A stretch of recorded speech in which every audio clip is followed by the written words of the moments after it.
Good morning, Kapimilias. It's the eighth session of the Coffee Break webinar series, Breakthroughs on Research and Extension for the Advancement of Knowledge of Stakeholders. And also, this is the second to the last coffee break, so sulitin na po natin ang moments. Again, I am JP, your moderator since session 1, #Royal. I can also see familiar names here who have been with us since the first session. With that, maraming salamat po. Kumusta po kayo this non-working holiday? Can everyone respond via the chat box if that's okay?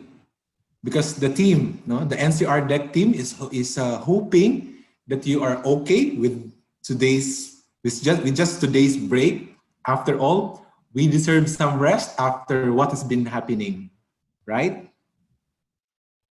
Of course, thank you for staying with us kahit given today is a non-working holiday, which gives us an opportunity na makapag-relax at gumala sa labas. But still, remember to keep safe, Kapamilya.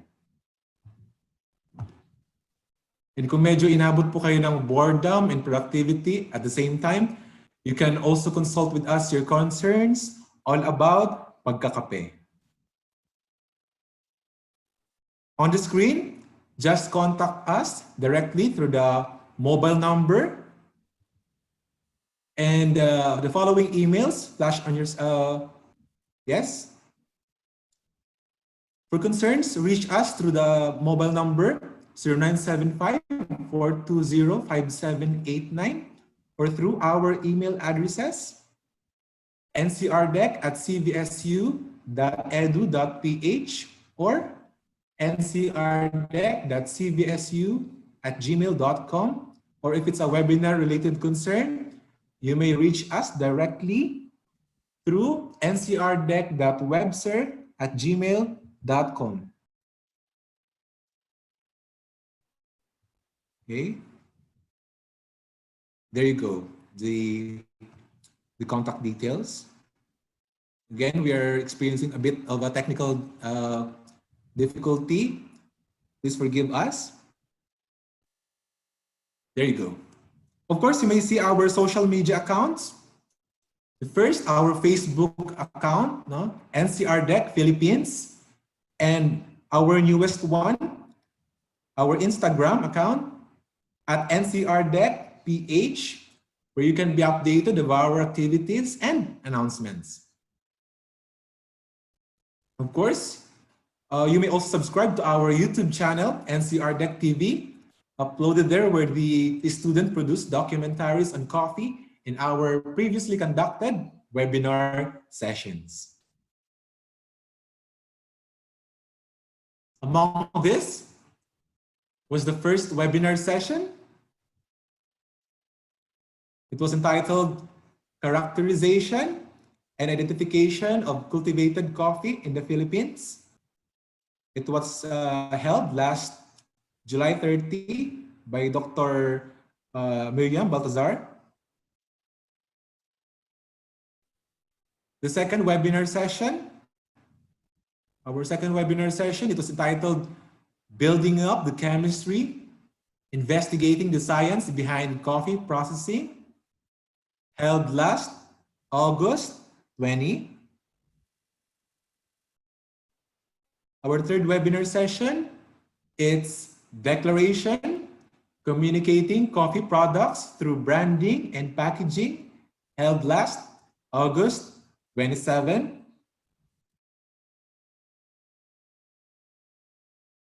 And our fourth webinar session is entitled Courtship, Pursuing Viable Coffee Business Ventures, held last September 3.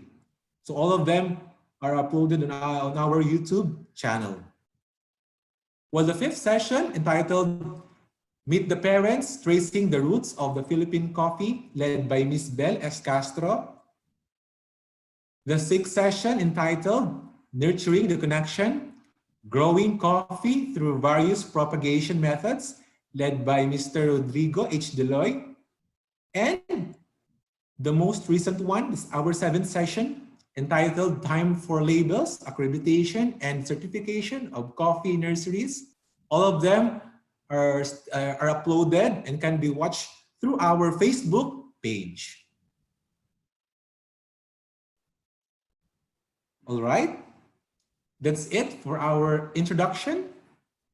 And allow me to finally welcome you to the eighth session, entitled Mutual Understanding, How Coffee Affects Your Health. But first, our dear participants, let's start today's session with a prayer. Lord, I'm weary. My energy is sagging and my motivation is lagging, and I am so in need of you. I need your strength and your fresh touch to get back on track again. Your word says the joy of the Lord is my strength. If that's true, then I need your joy to replace all the bone-tired parts of my mind, body, and soul. The pressures of life sometimes push me into a corner, rendering me helpless to move forward. 100 voices call my name, and I feel paralyzed at times to answer, not knowing where to turn.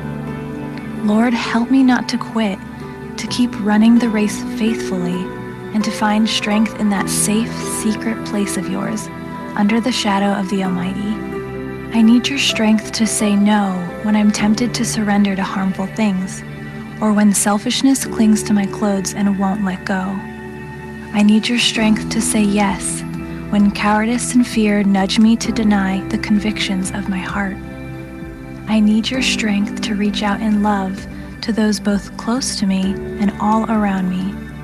When don't I need your strength, God? You are my rock, and I run to you today, believing that you will lift up my heavy arms, that you will fuel me for the task you've given me, and that joy will completely consume the weakness of my life and make me strong again.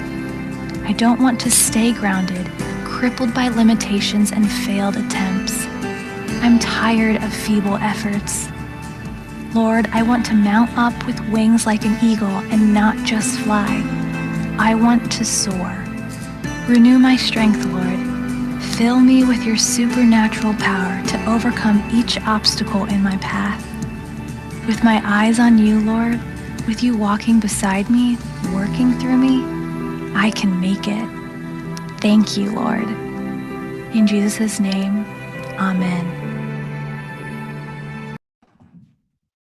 Apologies to our Facebook Live viewers, but only the attendees who joined via Zoom meeting shall be provided with a certificate of participation unless, of course, conditions are favorable. Okay. Here are the additional house rules for our Zoom meeting attendees. That's you guys.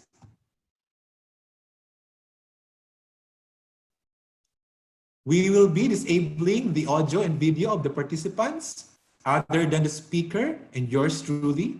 So please ensure that your audio and video is disabled at all times unless necessary. There will be a short break after the lecture. Also, you may utilize the chat box to raise questions and concerns. You can also message us if you like to personally ask your question to our speaker later. And in addition to that, a direct message feature can be found in the chat box settings if you are to address your concern to a fellow attendee. Last but not the least, the certificate of participation shall be received upon the submission of the evaluation form. So please kalma lang po because we will be providing the link for the evaluation at the latter part of the session. And finally, we will also be providing a certificate of completion to participants who were able to attend all of the 9 sessions via Zoom meeting or via Cisco WebEx.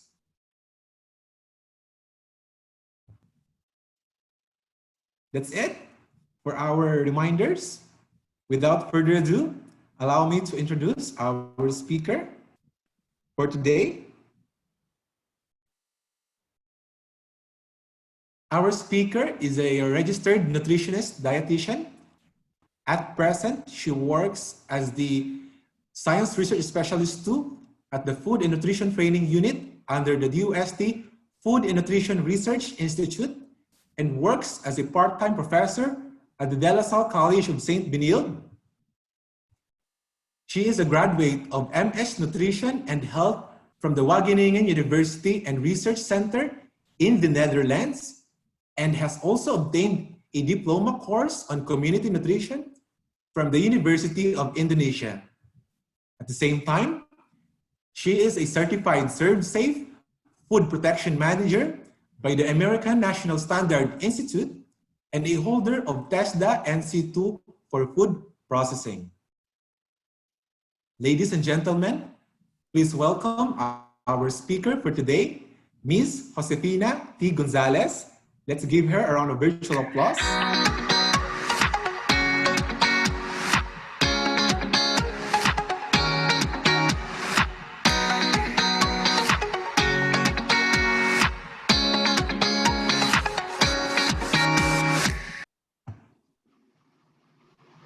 Thank you, JP, for that very kind introduction. Hello, magandang umaga po sa ating lahat. Kumusta po kayo?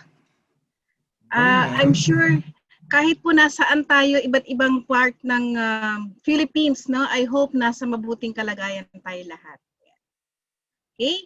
So today, I'm very grateful for Cavite State University for inviting me as your resource person for this morning's activity. No? So thank you. Actually, last year, I was also invited, but unfortunately, I wasn't able to come because of unfortunate events. Ayan. So now I will be sharing my presentation. So I will be putting off my video para po mas maganda yung bandwidth. No? It can lower down yung bandwidth natin. Kaya mas maganda kung wala mo ng video while I'm presenting. So is my audio clear? Hello? Yes, ma'am. Is it clear? Is it okay?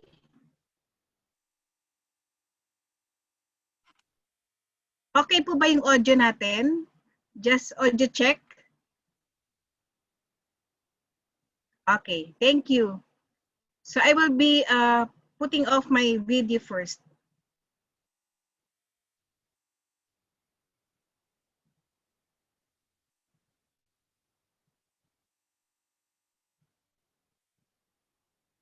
Okay, can you see the presentation now? Hello? Yes, ma'am, we can see it, ma'am, so far po. Okay, thank you. Okay, so the title of my talk is Coffee Healthier Than You Think. Yan. Because there are a lot of studies saying that coffee is beneficial to our health. And then before kasi, di ba, yung mga oldies natin, mga parents natin, mga grandparents natin, they say that coffee is bad for you, no?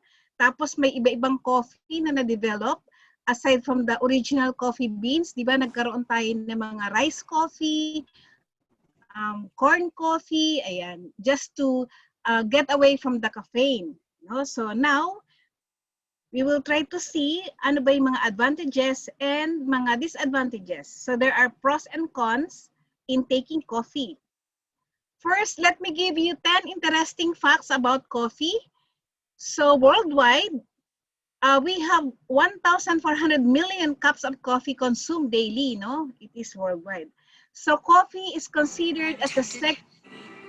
I need your strength to say no when I'm tempted. 1,400 million cups of coffee consumed daily, no? Hello? Hello? Hello? Yes, ma'am Josie? Yeah, and I'm just distracted by the sound, no? Kala ko kasi merong ibang pumasok na ano. Okay, so Yes, ma'am. to continue, coffee is considered as the second most traded commodity aside from oil. First is oil, no? So several countries are celebrating coffee holidays. Like for example, Costa Rica, they celebrate coffee holidays on the 12th of September. In Japan, 1st of October, and then in Ireland, 19th of September. So US also is celebrating coffee holidays every 19th of September. Dito sa Philippines, wala pa tayong ganon. So how was coffee discovered? It was discovered way back 18th century in Ethiopia. It is in the forest of Ethiopia, wherein one of the herder or yung tinatawag natin sa Tagalog na nagpapastol ng goat or ng kambing, no? So habang pinapastol niya yung kambing, napansin niya na yung kambing kumain ng mga small berries, no? And then pag uwi nila, yung kambing very alive, very energetic, and then hindi siya nakatulog yung kambing, hindi sila natulog. So nag-wonder yung nagpapastol, and then ni-report niya dun sa parang pinaka-boss niya. So sabi ng boss, teka, samahan mo nga ako doon sa kung saan kayo pumunta, no, nagpastol. So ang ginawa niya, nag-pick sila ng mga berries, yung mga small berries na yon, and then binoil nila. So yung water nun, yung parang liquid or yung liquid na ginawa nila na from the berries na binoil, ininom nung parang pinaka-boss, no? Tapos napansin niya, I became energetic. Talagang okay ang pakiramdam ko. Mas maganda yung ano ko, very alert ako. So yun. Doon nag-originate yung coffee, and then it was transported sa Saudi Arabia. So doon na nag-start yung worldwide distribution ng coffee. And then imagine, ano, nung time na yun, ang coffee farmers get only 4 cents for every pound of coffee that they pick by hand. So talaga nakakaawa yung mga coffee farmers. Kaya nga, if we are consuming local coffee, we are helping also the farmers, no, coffee farmers. So it takes about 45 coffee beans to make a single shot of espresso. And then 90% of Americans consume caffeine in some form every single day. Tapos sabi nga nila yung average American yung consumption nila every year, it can kill a horse kasi sobrang dami talaga nilang mag-consume ng coffee. So yung caffeine overdose can be lethal or it can be fatal, no? Maaring mamatay because of the too much caffeine or overdose. So during the 18th, yung mga 2000 before 18,000 yata yun or 19,000, hindi ko na lang ma-remember yung data na, but before 2004, yung International Olympic Committee banned caffeine in competition. So hindi nila ina-allow yung mga drinks na may caffeine because it has a drawback among athletes, no? Pero after 2004, they permitted already to have a drink ng may caffeine. Like for example, coffee or yung mga soft drinks. Yan, kasi may caffeine naman talaga. And then, the coffee facts. Yung commonly consumed na or commonly used na beans natin, meron tayong Arabica and Robusta. Ito yung pinaka-common, although meron tayong iba pang mga brand nito, no? Yung mga Shelsa, yan. So, meron pang iba mga ano dyan, but commonly known na mga beans natin yung Arabica versus Robusta. So if we will go to Starbucks, makikita natin yung mga coffee beans doon, di ba may naka-label na Arabica, Robusta. So what is the difference between the two? Ang Arabica is mildly aromatic. In terms of flavor, mas flavorful yung Arabica compared to Robusta. But in terms of bitterness, mas mataas ang caffeine content ng Robusta compared sa Arabica. So ang commonly na ginagamit ng mga producer o yung mga manufacturer natin, yung gumagawa sila ng mga instant coffee, they use Robusta. So yung Arabica, ito yung mas masarap na brewed coffee siya. Kasi nga mildly aromatic and then mas lesser yung caffeine and mas sweeter siya compared sa Robusta. Yan. So there we have different popular brewing methods, no? May espresso, may americano, may latte. So ang ibig sabihin na pag may latte, may milk, no? Pag may mocha, meron siyang chocolate, may combination ng chocolate, cappuccino. So meron siyang milk and then meron siyang ang cappuccino, makikita mo lang naman kasi nagfo-foam siya, no? Nagfo-form siya ng milk foams, no?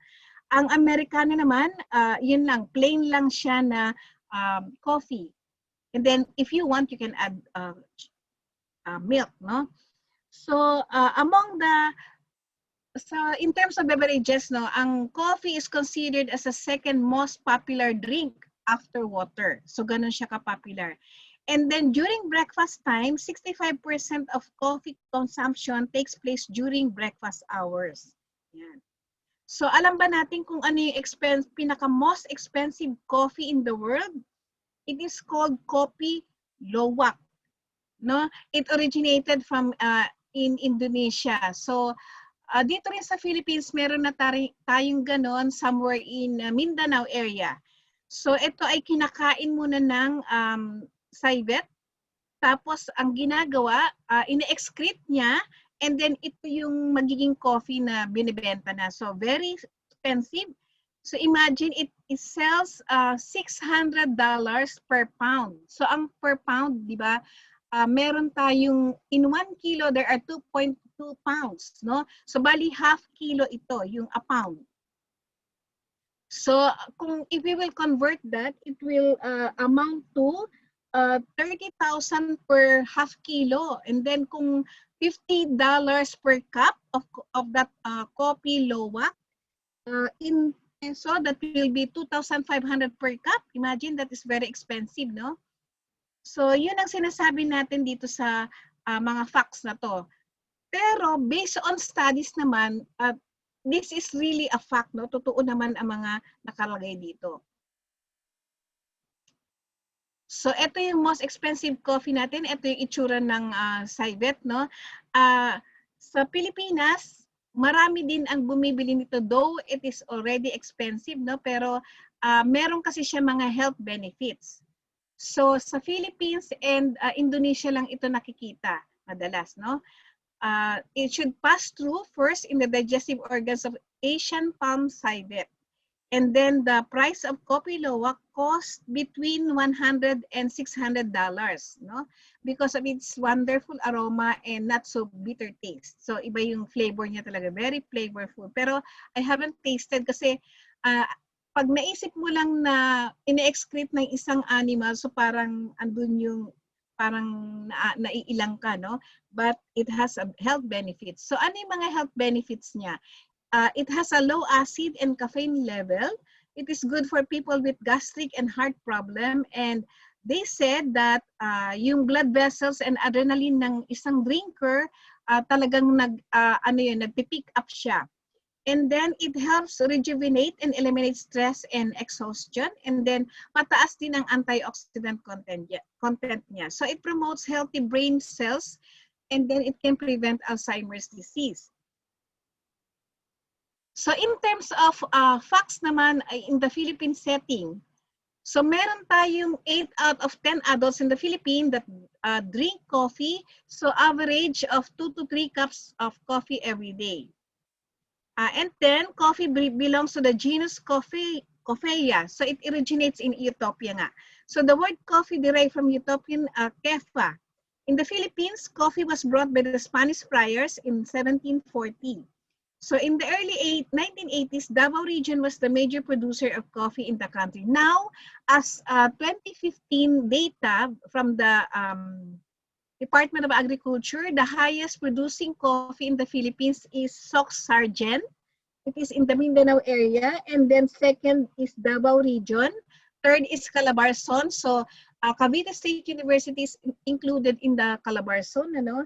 And then ARM. So yun yung mga top 4 producing coffee in the Philippines. So coffee ranked number 4 in the commonly consumed foods in the Philippines. So DOST-FNRI has conducted a national nutrition survey, and then we have evaluated the commonly consumed food items in the Philippines. So coffee ranked number 4.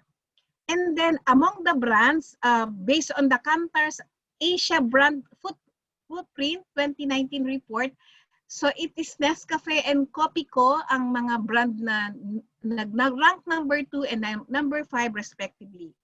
So coffee consumption has grown from 75,000 metric tons in 2002 until naging 170 metric tons na siya. So farmers can only supply 35,000 metric tons. That is 20% of the country annual requirement. So as of now, based on DA, we are not sufficiently producing coffee. No? Medyo kulang tayo compared to our consumption. Kaya ang nangyayari, we still import coffee. So yung coffee plant, it takes 3 years to grow. Once it matures, it bears cherries for about 50 years. So ano ba yung chemistry ng coffee? So coffee contains the chlorogenic acid, which is responsible for the bitter taste of the coffee. Pero alam niyo ba, based on science, itong chlorogenic acid, based on the different studies conducted, it is associated with weight loss. No? Sabing ganon, if you drink a green coffee, because yung chlorogenic acid na present sa green coffee is mas mataas compared if it is already roasted, if it is already parang na-roast na siya, naging brown na siya and roasted na, so nalalesen yung chlorogenic acid content. So ngayon, ang nangyayari, merong mga galing sa Brazil, kasi in terms of worldwide, ang pinaka number 1 na producing coffee na country is Brazil. So doon, kinukuha yung mga green coffee beans sa Brazil and then they sell it to other countries kasi nakita nila na yung mga studies na yan, yung green coffee, it has a benefit in terms of weight loss kasi nagpapa-speed up siya ng metabolism, yung chlorogenic acid na yon. Okay. So ano yung mga pros and cons naman ng coffee? We are talking about coffee beans here, or yung hindi ito yung instant pa, ito yung roasted coffee, ito yung ground coffee, ito yung coming from the beans, no? Hindi yung instant na. So coffee contains antioxidant. there is one study conducted in Pennsylvania. Sinasabi nila na naggawa sila ng study and then they gather 100 different food items, including fruits and vegetables. So coffee beans rank number 1 in terms of the level of antioxidant. So yun ang nakita nila. But again, as nutritionists, we don't discount the benefits coming from fruits and vegetables. So we still should eat fruits and vegetables. Include that in our diet. So according to research, marami talagang health benefits yung coffee, no? Especially if you brewed it and then yun ang iniinom natin every day, hindi yung instant again. So it can prevent Parkinson's disease, Alzheimer's. Ito yung mga about brain development, no? So ang ginagawa ng caffeine, ginagawa niyang alert in terms of yung mga brain, yung mga neurons natin diyan, nagiging alert yan. So kaya ang tendency, di ba, pagka umiinom tayo ng coffee, parang gising na gising ka. Yan. It can prevent type 2 diabetes.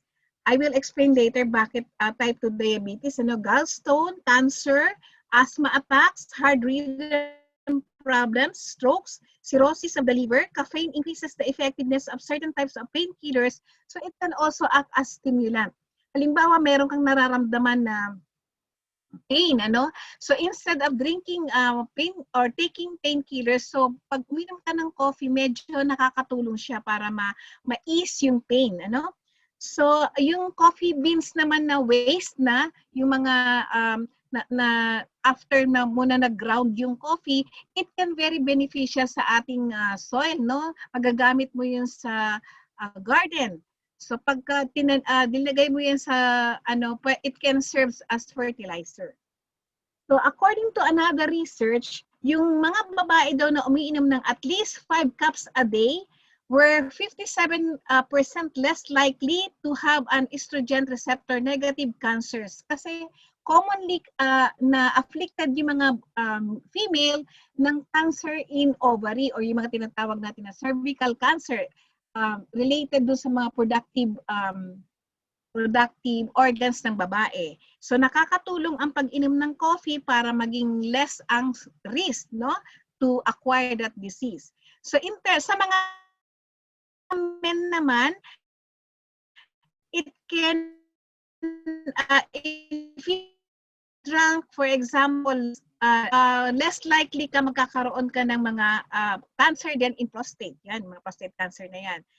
So there were 20% less likely to develop any form of the disease kung uiinom ka ng 1 to 3 cups per day. So in terms of cancer, talagang mas malilesen yung risk mo pag ma-develop ng cancer pagka coffee drinker ka. Pero merong another study, kasi di ba nakalagay dito 5 cups, sa iba naman 6 cups. So ito yung pinaka dapat na kinukonsider natin. Yung isang study sinasabi na at least hindi tayo lalampas ng 5 cups. Dapat 4 cups a day lang if you are drinking brewed coffee. Kasi too much caffeine can also develop palpitation. Mapipress yung nerve, yung mga nerve natin dyan, kaya may nararamdaman kang palpitation. Okay, so ano yung negative effect naman ng coffee? It changes in sleep pattern. May cause auditory hallucinations. It hampers absorption of some minerals and vitamins such as magnesium, zinc, and iron. It can raise blood pressure. It is mild diuretic, meaning, di ba pagka umiinom ka ng kape, minsan tendency mo madalas kang na-jingle or nagpipi, So it can lead to slight dehydration kapag hindi ka nag-replenish ng water.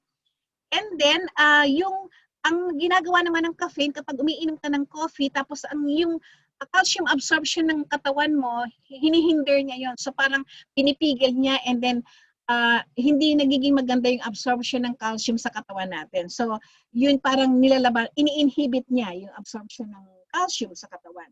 So too much coffee can stain yung teeth natin and then di ba meron mga tinatawag na yung acidic ka, di ba? Yung nag-acid reflux ka, yan, sumasakit yung, nagkakaroon ka ng heartburn.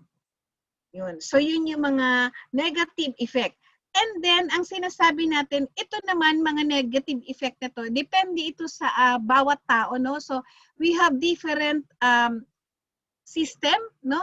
Body system. So, there are people that can adapt of drinking coffee before sleeping. Nakakatulog pa sila. Sabi nga nila, nakakatulong sila para makatulog sila ng maayos. Sa iba naman, pagka uminom ka ng coffee, hindi ka makakatulog because of the palpitation. So, depende. Depende yun sa tao. So, kung merong ibang tao na okay sa kanya, meron namang ibang tao na hindi. So, depende pa rin yun. So, meron tayo average caffeine content per cup. So, yung espresso, meron siyang 100 milligrams. And then yung brewed, merong 80 to 135. And then yung instant, 65 to 100 milligrams. So, mas kukonti lang yung decaf natin. So, ano ba ibig sabihin ng decaf, di ba? Tinanggal mo yung caffeine. Pero ang problema dito, according to research, kapag nag-decaf ka, mas maganda pang maging regular coffee na lang kaysa sa decaf because ang problema dito yung process kapag tinanggal mo yung yung process na ginagawa, yun ang nakakatakot because they are putting some chemical substances to be able to remove the caffeine. No, kaya mas maganda kung natural coffee na lang, coffee beans, but drink the coffee in moderation. So maybe 2 to 3 cups is okay. Pero kasi kapag decaf siya, ang nangyayari, yung process na yon, there are studies na nagsasabi na it can cause cancer. Long-term effect, it can cause cancer. So, yun yung problema natin. Yun yung nakakatakot. No? So, ngayon, though sinasabi natin na yung drinking coffee, it can prevent type 2 diabetes. Bakit? Kasi tumutulong siya para yung magkaroon tayo ng maging stable yung insulin, no? Di ba kaya tayo merong type 1 diabetes because you are deficient in terms of insulin? Ano ba yung ginagawa ng insulin sa katawan? Siya yung nagme-metabolize ng ating mga carbohydrates. So kapag hindi niya na-metabolize ito, syempre magkakaroon ka ng diabetes, tataas yung blood sugar mo. Kaya nga yung iba, like for example, very good example is Gary Valenciano, no? So Gary V is insulin dependent. So ang type ng diabetes niya ay type 1. Insulin dependent yan, hindi na yan mamamodify. Non-modifiable na yan.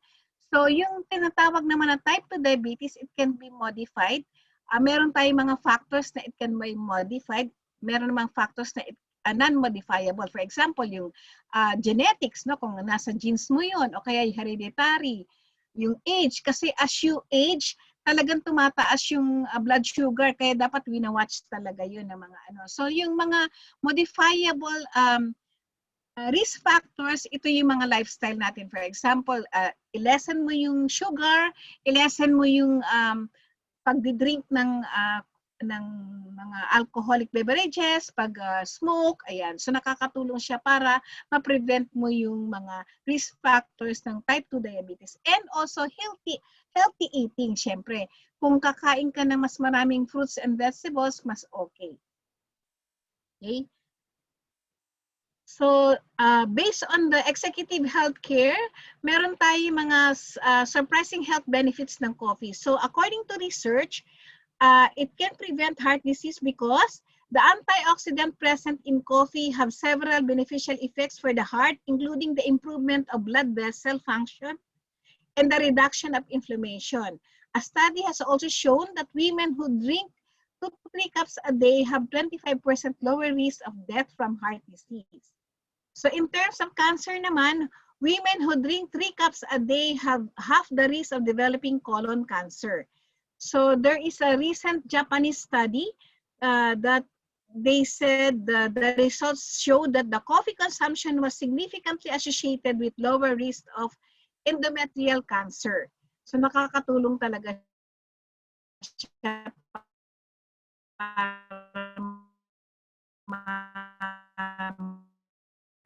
lessen mo yung risk ng cancer. Magkaroon ka ng diabetes. No? Because yung minerals in caffeine, it improves yung glucose metabolism natin and insulin sensitivity. So in terms of gallstone naman, it has been shown that women who drank 4 cups of coffee a day were 25% less likely to need surgery for gallstone. So while drinking coffee has been linked to a lowered gallstone risk also in men. No? So pareho yun, both sexes, pwedeng ma-lessen yung risk in terms of forming gallstone. Tapos in terms of Alzheimer's disease, a recent study has found that people who drink 3 to 5 cups of coffee a day 65% less likely to develop Alzheimer's disease. Coffee may also reduce production of proteins that deposits in the brains of those with Alzheimer's. Ito yung mataas ang protein intake ng pag mas maraming diet, katulad ng mga nauusong fad diet, no? So in terms of memory naman, older people who regularly drank coffee recorded a slower rate of cognitive decline. Ang senior citizen, 60 years old na ba, sinabi nila, hindi na ako iinom ng coffee. Sinasabi nila na mas maganda sa older person ang uminom ng coffee because it can enhance pa lalo yung memory. So, yung Parkinson's disease also in 2007 study found that those who drank at least 1 cup of coffee a day reduced their chance of developing Parkinson's disease by almost 50%. So again, yung sa mga lalaki naman, di ba, ang kadalasan na merong gout ay mga men, because they drink yung mga drinking na i-involve sa alcohol drinking, no? Usually nagde-develop yun ng gout. And kasi bakit gout? Kasi di ba ito yung mataas ang protein. Bakit nang manginginom? Kasi pagka umiinom ka tapos kumakain ka ng mga pulutan, doon sa protein content ng mga pulutan, nandoon nakukuha yung mga uric acid kaya nagpo-form siya ng gout, no? So if you drank 4 to 5 cups of coffee a day, you were 40% less likely to develop gout.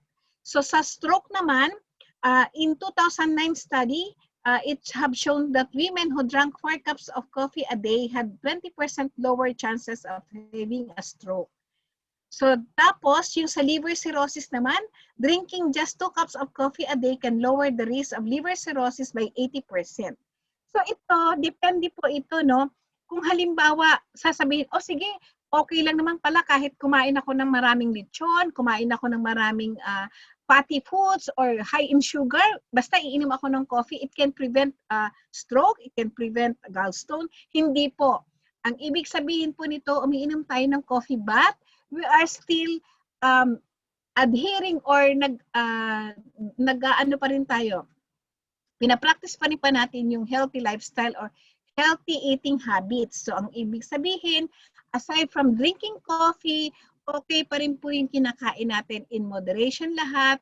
Nililesen natin yung mga salty foods, high in sugar, and high in fat.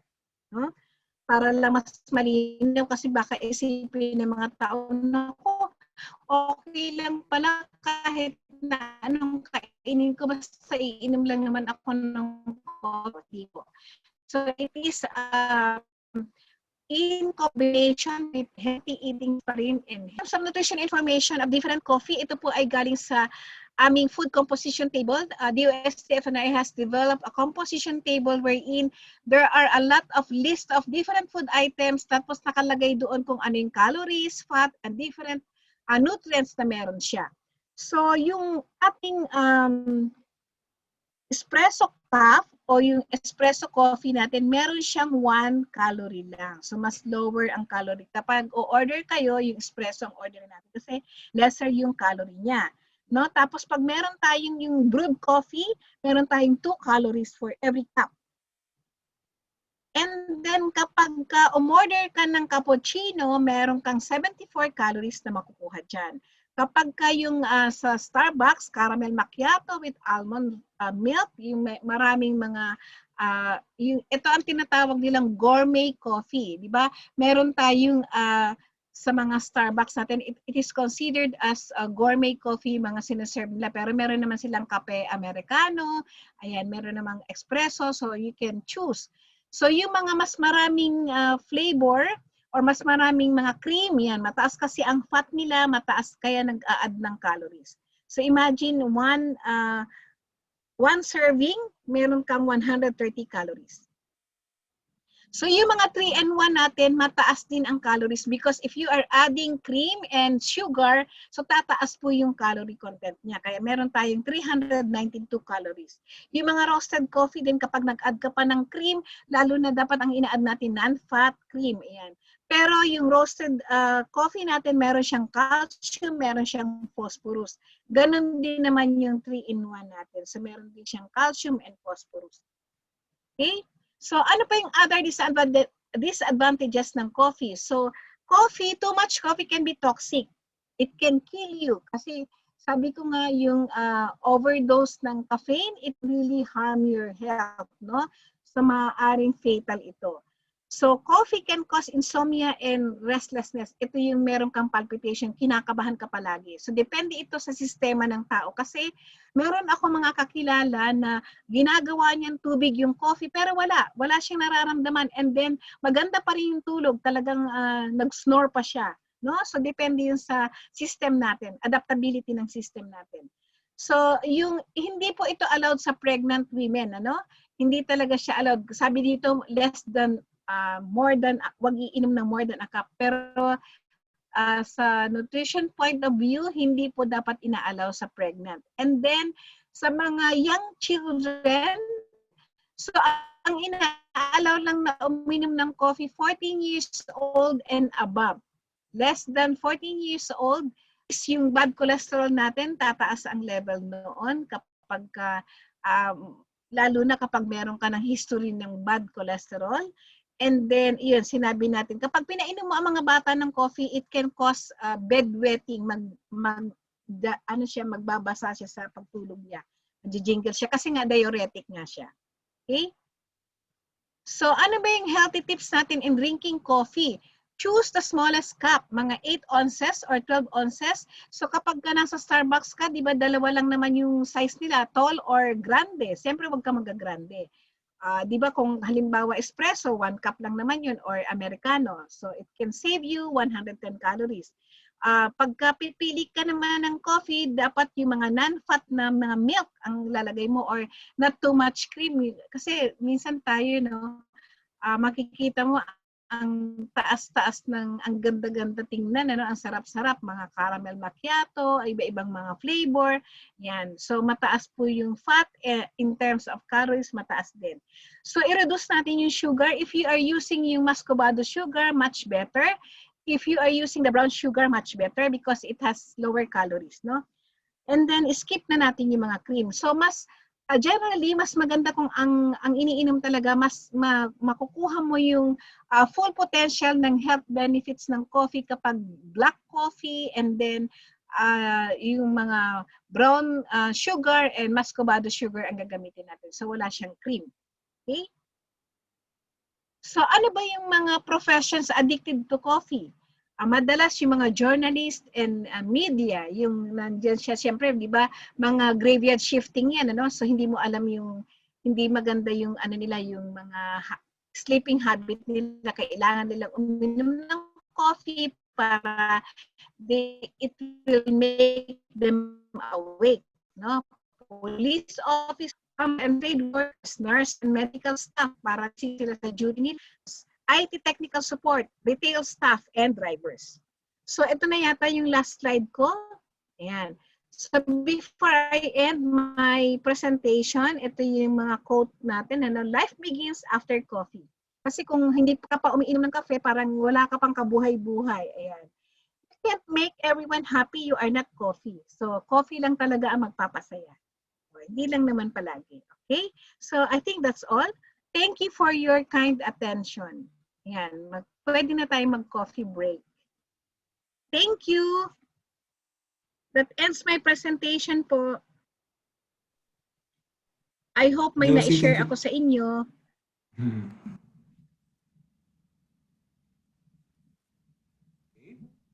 Thank you, Miss Josie, for your lecture. Yes. Let's remember there are always two sides, right? Coffee could energize us, lowers the risk of some diseases, But on the other hand, ang lahat ng sobra ay masama. There's no harm in consuming any food or beverage, basta in moderation and within our limits. In the meantime, our dear participants, you may type in that questions of yours in the chat box for our Zoom participants or in the comment section for our Facebook Live audience. While I introduce you to Don Severino's Aguinaldo Blend.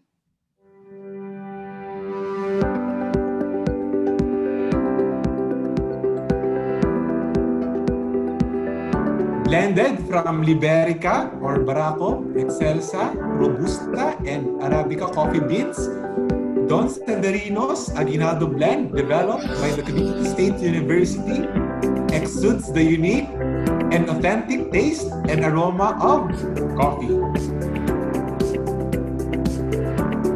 Carrying the surname of Emilio Aguinaldo, Aguinaldo Blend Coffee embodies the strong and brave acts of the first and only president of the First Republic. This unique blend is just perfectly strong that suits every coffee lover's taste buds. And for only 150 pesos for every 250 grams, you will be getting that caffeine kick any time of the day. Kapag ipaglalaban ka na, worth fighting for pa.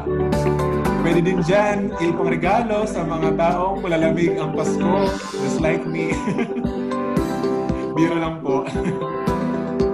For inquiries and orders, please contact Mr. Philip Pellier through the mobile number appearing on the screen, 0999-596-4607.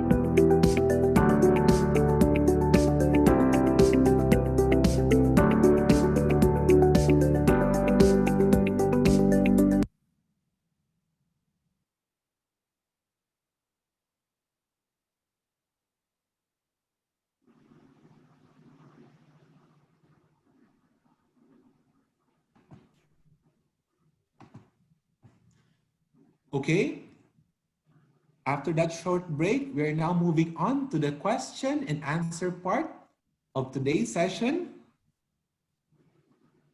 The first question is from Mr. Charles John Hilario from here in our university. Ms. Josie is asking po, which variety of coffee has a lot of benefits? Maybe he's looking for... Yep. Yes, ma'am.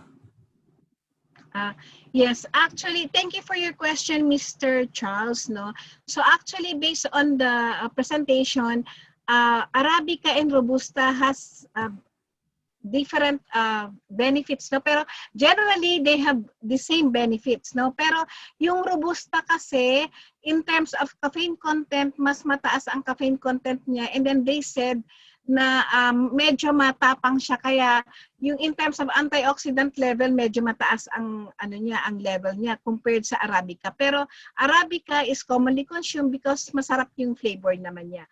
So basically, itong mga coffee beans na to, pare-pareho lang sila ng benefits, no? Yung mga minention natin na mga advantages, pareho lang po yung nila. Okay? Yes po, ma'am. Ma'am Josie, salamat po. Actually, ma'am, these questions were sent in advance, no, during the registration process. So it's good that you are also, we're looking back at the lecture that you shared to us a while ago. Again, ma'am, we also have this second question. Yeah, it specifically asks for gaano kataas na caffeine yung maaring magsanhi ng palpitation, which I think, ma'am, would you mind to answer? Again, as I have said, no, it depends upon the person, no, kasi we have different body system, no. But based on the study, more than 4 cups a day, it can really cause palpitation already. So meron namang tao na just drinking 1 cup of coffee, it really has a palpitation effect na sa kanya, no. So hindi mo ma-determine kung gaano kadami talaga yung caffeine. Pero pag more than 5 cups ka na or more than 4 cups ka na, yun, mas matindi ang palpitation na mararamdaman mo. Ma'am Josie. Thank you po. That question is actually from the same university, from Miss Cervantes. And our additional question is from the private sector, from Mr. Impelido from Generica Drugstore. Is asking, ma'am, specifically if there's potential for a caffeine overdose from specifically coffee.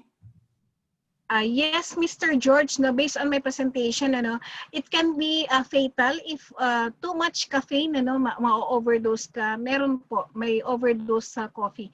If you drink too much, halimbawa, di ba ang sinabi ko doon, pag naka 100 cups ka a day within 4 hours lang yan, that is already overdose. No, so it can really kill you. It's enough to kill a horse, sabi nga nila doon sa study. So yun, it's not good also. Okay. Salamat po for the questions that you sent to us. Meanwhile, we also have questions from our Zoom chat, which was sent privately to me. Ms. Josie, we have here an anonymous question. Do tea and coffee have similar beneficial effects? Ayan. Magkaiba sila, no? From coffee, we get caffeine. From tea, we get tannin, no? Ang substance na meron sa tea is tannin. In terms of health benefits, pareho silang may health benefits to. So yung tea naman, ang kagandahan ng tea naman kasi nakakatulong siya in terms of digestion. Kaya yung iba, like for example, yung mga Chinese people, and even yung sa ibang Europeans, after eating, like for example, nag-dinner sila, umiinom ng tea kasi it can help in terms of digestion. So yun naman yung ginagawa ng tea sa katawan natin. And then yung mga green tea, meron din siyang health benefits, so nakakatulong din siya sa, aside from, meron din siyang antioxidant, no? Pero mas nakikita kasi dun sa coffee, yung kasi in terms of popularity, mas popular ang coffee compared sa tea. But they have different benefits. Pero kung pareho mo silang iinumin, okay lang. So alternately, for example, you drink coffee in the morning and then in the evening you drink tea, that is better. Kasi nakakatulong siya sa digestion. All right. Thank you, ma'am. Additional questions coming in. Are coffee pods safe to use? Ano yun? Coffee? Coffee pods po. PODS? Coffee, yes, Where do you use, saan mo siya gagamitin? Sabi mo kasi safe to use. Where are you going to use that pods? Depende sa usage, saan mo gagamitin siya? Use in terms of what? According to one of the participants, sa coffee makers po. Coffee makers, okay. ma'am. Pangsala. Okay, opo. Yes po. It is safe to use. Okay. The other one is drinking coffee made with a paper filter healthier than drinking boiled coffee or other types of coffee? I think the participant is referring to the soluble coffee, ma'am, as compared to the brewed coffee. Siyempre mas healthier po yung brewed coffee natin. Kasi 'di ba, in terms of yung comparison natin brewed sa against instant, mas healthier, mas mataas yung antioxidant level na makukuha natin sa brewed coffee compared sa instant because it is already processed, no? So during the process of yung refinement ng instant coffee, siya may mga losses, may mga nutrient losses na nangyayari. So like yung antioxidant natin. So dahil sa heat, 'di ba, ang mga factors that can lessen the level ng antioxidant, heat, yan. Tapos yung air, no, exposure sa air. So during the process, may mga losses. Kaya okay pa rin yung ground coffee or yung brewed coffee natin. All right. Ma'am, it's specifically, this question is specifically for if the benefits of the caffeinated coffee, because you've mentioned, ma'am, no, a while ago that there might be a risk, no, because there are chemicals involved in the process. Would you mind to share the potential benefits of a decaffeinated coffee, especially? Oo. Yung the reason why they have naisip nila mag-decaffeinate ng coffee because na ayaw nila ng mataas ang caffeine, ano. So ang ginawa nung eto lang no, by accident nakita nila yung pinagmulan lang ng decaffeination, ano. During that time na tina-transport yung coffee beans, ang nangyari accidentally nababad siya sa tubig. Yung coffee beans no nababad siya sa water, parang salt water yata yun kasi tina-transport by ship, no. Siniship siya sa ibang country. And then, merong isang researcher na nakita niya yun na, tingnan ko nga bakit itong parang nababad na yung coffee beans sa salt water, that is sea. Tiningnan niya, nag-experiment siya na in terms of caffeine, parang bumaba na lesen yung level. So, gano'n ang ginawa niya. Tapos hanggang sa nag-develop na sila because of the modern technology, of course, syempre nag-evolve na yon, naglagay sila ng mga chemical substances. So ngayon, doon din sa isang study na nabasa ko, ang was that it can react depende sa adaptability ng system ng body ulit natin. So mamaaring may hindi magandang reaction yon, so maybe it can cause cancer later on in a long-term effect. So parang sinasabi nila na mas maganda na lang na mag-stick ka doon sa original coffee beans, but i-moderate mo lang yung amount ng pag-inom mo ng coffee. Kaysa sa decaf. Thank you, ma'am. This is very opportune, ma'am, that you're sharing to us. It's like a portion we're having a Salamat Doc consultation, and we are very grateful to that. Okay, ma'am, another anonymous question. Can you ask po why coffee makes a person happy? I mean, she actually means the psychological effect behind that. Is it because we are happy because it's a choice? Yes. Hindi, aside from that, 'di ba? Kasi nga 'di ba parang alert ka. Hindi katulad ganito 'yon, ano. Sa among 'di ba may mga drinks tayo, meron tayong tea, meron tayong coffee, meron tayong cocoa or chocolate, no. Yung substance coming from the chocolate, that is phenylamine ang tawag. That is a chemical substance, no, phenylamine. Yun po yung nagko-cause ng maging happy ka kasi yung hormone natin na dopamine, parang ina-activate niya. So, in the same way din sa coffee, hindi naman siya talagang totally na magpapaano ng hormone natin. Ano? Pero yung tama si JP na it is your choice. Kasi pag uminom ka, alert na alert ka, kaya ang nangyayari, masaya ka, di ba? Parang ganon. So, ganun lang yun. Pero yung fact based on science, yung chocolate, yun. Kaya nga, di ba, pagka halimbawa, binigyan mo ng chocolate yung girl na nililigawan natin, o kaya even yung halimbawa yung girlfriend na natin, di ba, very happy siya kasi merong something sa chocolate. Na, yun nga yung substance na yun, it is a fact that it can really elevate or activate your hormone, yung dopamine na yun, yung serotonin.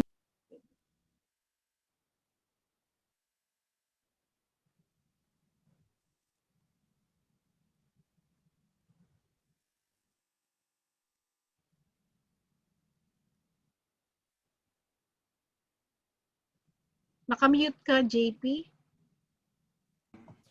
Sorry, again, ma'am, I would like to ask the question, the anonymous question. Does cold brewed coffee have more caffeine than the hot one? Contrary to popular opinion. There is no evidence, that is not evidence-based na. Wala pang further studies that says na, yun nga, may difference ang cold sa hot. Walang sinasabi. In terms of caffeine content, no, walang mga studies na kinakandak pa. Pero it is your preference if you want it cold. Kaya nga, di ba sa Starbucks meron, or sa iba pang coffee shops, merong cold and merong hot. So it depends upon your preference. Kung mas gusto mo ang hot or mas gusto mo ang cold. No? Wala siyang pagkakaiba. Basically, the same caffeine content as of now, not unless na merong further studies na ikakandak.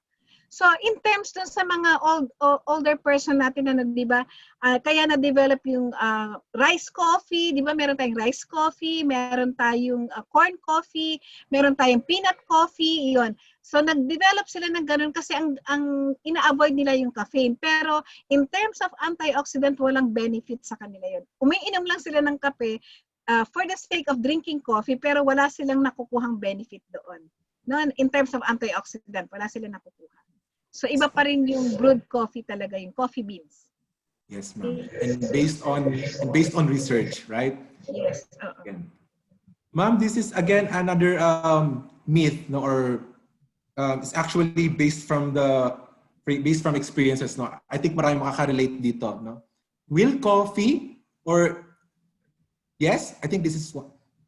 Will coffee cure a hangover? Or is it really based from researches? Wala pa tayong research, walang studies wala akong nababasang studies na meron ganun. The reason why they associate, like for example, if you drink wine or alcoholic beverage yung night before, tapos the following day inom ka ng kape. Kasi anong ginagawa ng caffeine? Ganito lang, yung ginagawa ng caffeine, it will make you alert, awake, no? So gigisingin ka niya. So yung mga nerve natin, magigising siya. Kaya yun, parang magigising ka. Pero wala siyang studies na sinasabi na it can really cure hangover. So nakakatulong, it facilitate, it can help para magising ka or mabawasan yung sakit ng ulo mo or yung hangover mo. But wala siyang scientific evidence for that. Okay. Ma'am, maraming salamat po. I think that's so far those are the questions. And we have, I think, based from our NCR Deck team here, we have one more questions from Facebook Live. While we okay. JP, meron lang naka-chat dito si A. Agustin. Sabi niya, ma'am, can you post the link ng source about food nutrition table? Ganito kasi yun, it is a book. So we don't have a link for that. So if you are really interested, you can visit our website. Nandoon siya. Meron tayong tinatawag na EFCT, yung food composition table. Nandoon yan sa website namin if you will visit our website. So www.dust.fnri.gov.ph. So nandun. Alright, ma'am. We will assist Mr. or Miss A Agustin po, no, to access the material. Salamat po for calling our attention, ma'am. Again, ma'am, this is the question from our Facebook Live audience. This is from, I'm not sure if it's Mr. or Miss Sensen Lopez. The question goes like this. How about the flavored coffee like hazelnut and etc.? What health benefits can we get from it? Hazelnut coffee? Yes, ma'am. Hindi, kasi yung hazelnut is a nut. Hindi siya coffee, hindi siya beans, no? Hindi siya coffee. That is added as flavoring. Yung mga hazelnut natin na flavor. So flavoring siya, hindi siya mismong coffee. So basically, the coffee beans, yun yung pinaka-original, and then you will add, kaya nga may almond milk tayo, may hazelnut, yan, different flavors can be added. Depende sa concoctions. Oo, it depende sa concoction ng barista natin. Kung for example, kung magaling siya mag-concoct ng coffee mix or ano, so depende 'yon. Pero hindi siya mismo doon, hindi siya yung coffee bean, yung hazelnut. Okay. Yes po, ma'am. Again, ma'am, thank you. Maraming salamat po for sharing your insights, experiences, and health advice tips, no, for our coffee lovers here and there. Okay?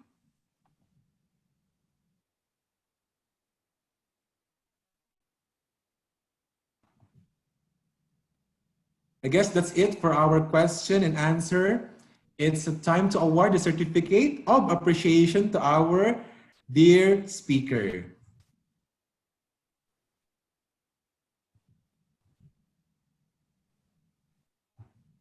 Allow me first to read the content of the certificate. Is there certificate already appearing on the screen?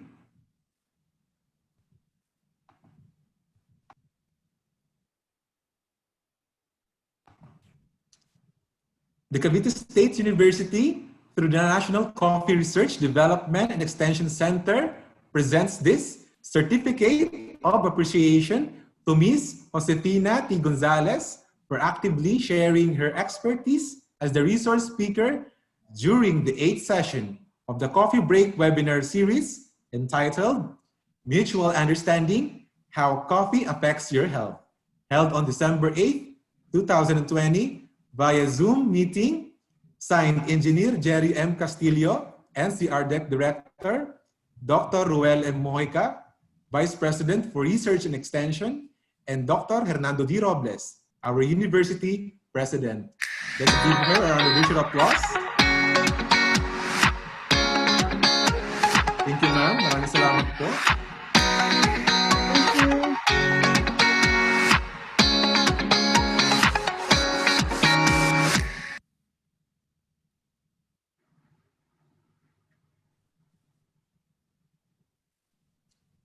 But before we end, tawagin niyo na po ang inyong friends, future partners, and possible investors as we promote the 9th and final session of our Coffee Break webinar sessions.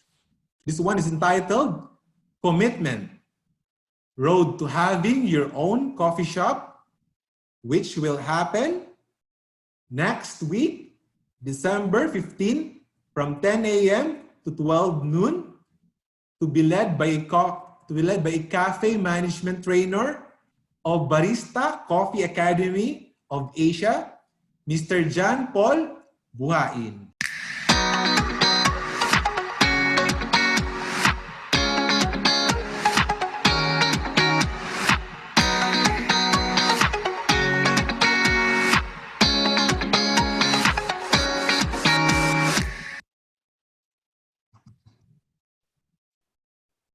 And now, it's judgment time again. Flashed on your screens is the QR code for the evaluation of this session. We have also provided you the link in the chat box. Our team will send it there in a short while. Again, there's no pressure here. If you cannot evaluate this time, feel free to message us through our email or Facebook Messenger so we can send you the link.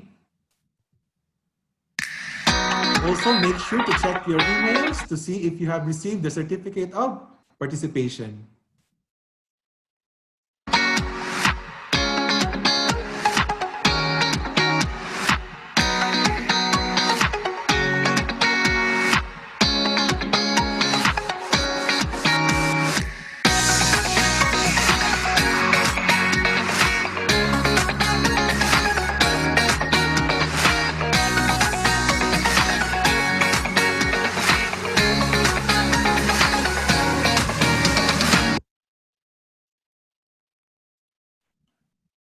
Upon the submission of the evaluation, you will be receiving the certificate of participation, just like the one flashed on your screens.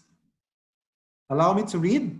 The Cavite State University through the National Coffee Research, Development and Extension Center presents this certificate of participation to your name for attending the 8th session of the Coffee Break webinar series entitled Mutual Understanding, How Coffee Affects Your Health, held on December 8, 2020 via Zoom meeting. Signed Engineer Jerry M. Castillo, NCR-DEC Director, Dr. Ruel M. Mojica, VP for Research and Extension, and Dr. Hernando D. Robles, University President.